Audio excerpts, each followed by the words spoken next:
প্রবাসীর বউ এই নামের পেছনে কতটা শক্তি লুকানো সেটা সবাই বোঝে না। সকালে ঘুম থেকে উঠে নিজের কষ্ট লুকিয়ে হাসিমুখে দিন শুরু করা। এক হাতে বাচ্চা, আরেক হাতে সংসার, বাজার করা, রান্না, পরিষ্কার সবকিছু একা সামলানো। আর ভিতরে ভিতরে স্বামীর জন্য অপেক্ষা। 10 মিনিটের কাজও কখনো কখনো পাহাড় মনে হয়। তবুও কিন্তু তুমি থেমো না। কারণ তুমি জানো তোমার কষ্টই একদিন সুখের গল্প হবে। মনে রেখো, প্রবাসীর বউরা দুর্বল নয়, তারা যোদ্ধা। প্রবাসীর বউরা একা নয়, তাদের ধৈর্যই সবচেয়ে বড় সঙ্গী। প্রবাসীর বউ এই দুইটা শব্দের ভেতরে কত হাজার গল্প লুকোনো আছে সেটা হয়তো পুরোপুরি কেউ বুঝে না। তুমি যখন সকালে ঘুম থেকে উঠো তখন পাশে কেউ থাকে না কেমন আছো জিজ্ঞাসা করার জন্য। নিজের মন খারাপ, নিজের কষ্ট সব নিজের ভেতরেই চেপে রেখে তুমি আবার নতুন একটা দিন শুরু করো। এক হাতে বাচ্চা, অন্য হাতে পুরো সংসার।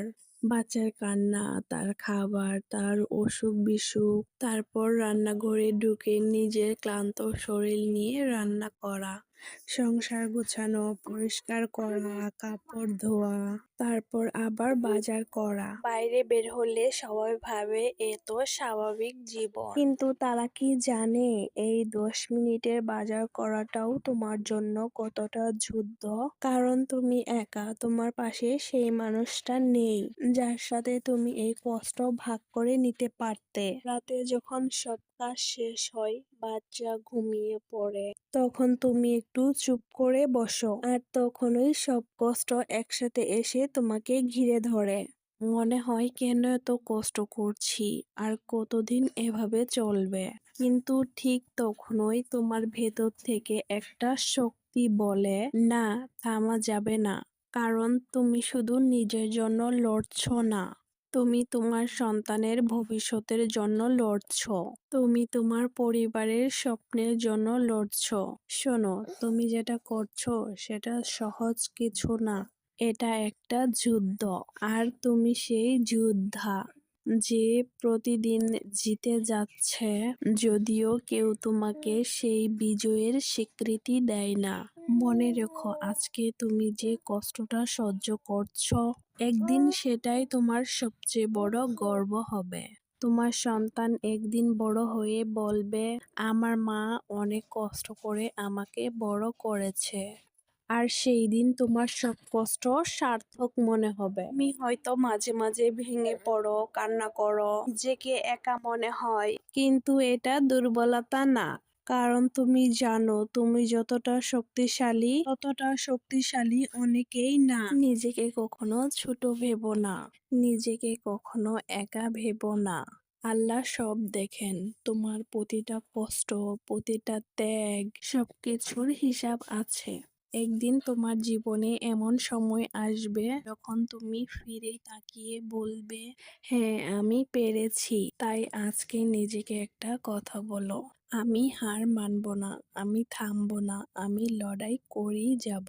কারণ তুমি একজন প্রবাসীর বউ, তুমি দুর্বল না, তুমি একজন নীরব যোদ্ধা। প্রবাসীর বউরা জানে তারা তার স্বামীকে প্রতিটা মুহূর্ত কতটা মিস করে। বাড়িতে যখন ভালো মন্দ কিছু রান্না হয় তখন প্রথম স্বামীর কথাই মনে হয়, যদি সে থাকতো, একসাথে বসে খাওয়া দাওয়া করতাম, কতই না মজা হতো।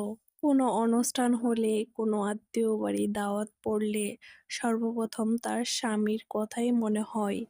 মনে হয় দুজনে একসাথে যেতাম, কতই না আনন্দ হতো। যখন ঘরে প্রিয় মানুষটার পছন্দের খাবার রান্না করি তখন শুধু তার কথাই মনে পড়ে। মনে হয় উনি যদি থাকতো, একসাথে বসে খেতে পারতাম। এই খাবারটা না উনি ভীষণ পছন্দ করে। আসলে প্রবাসীদের জীবন এমনই, তারা ওখান থেকে তাদের বউ বাচ্চাকে সবসময় প্রতিনিয়তই মনে করে যাচ্ছে, আর এখান থেকে তার বউ বাচ্চা সবসময় তাকে মনে করছে। আসলে জীবন সব দিক দিয়ে পরিপূর্ণ হয় না। একটা দিক স্যাক্রিফাইস করতেই হয়। আমাদের ভবিষ্যতের কথা ভেবে, আমার সন্তানদের ভবিষ্যতের কথা ভেবে একজন প্রবাসী কখনোই তার নিজের সুখের জন্য দূরপ্রবাসে পড়ে থাকে না। সে শুধু তার প্রিয় মানুষদের সুখে রাখার জন্যই দূরপ্রবাসে পড়ে থাকে। তারা প্রবাসে কাজ করছে বলে আজকে আমরা বিলাসবহুল জীবন কাটাতে পারছি, যা ইচ্ছে তা খেতে পরতে পারতেছি। অনেকেই বলে যেখানে টাকা থাকে সেখানে ভালোবাসা থাকে না, আর যেখানে ভালোবাসা থাকে সেখানে টাকা থাকে না। একটা মেয়ে কি চায়? একটা মেয়ে চায় যে সে তার প্রিয় মানুষটির সাথে থাকবে, এমনকি বিলাসবহুল জীবন কাটাবে। কিন্তু কজনারই ভাগ্য হয় স্বামীর সাথে থেকে বিলাসবহুল জীবন কাটানোর। মাত্র স্ত্রী সন্তানদের সুখের জন্যই আমাদের দেশের প্রবাসীরা ওই দূরপ্রবাসে কতই না কষ্ট করে। আপনি যদি প্রবাসীর বউদের সম্মান দিয়ে থাকেন তাহলে অবশ্যই ভিডিওটি লাইক দিয়ে কমেন্টে মতামত জানিয়ে যাবেন। আল্লাহ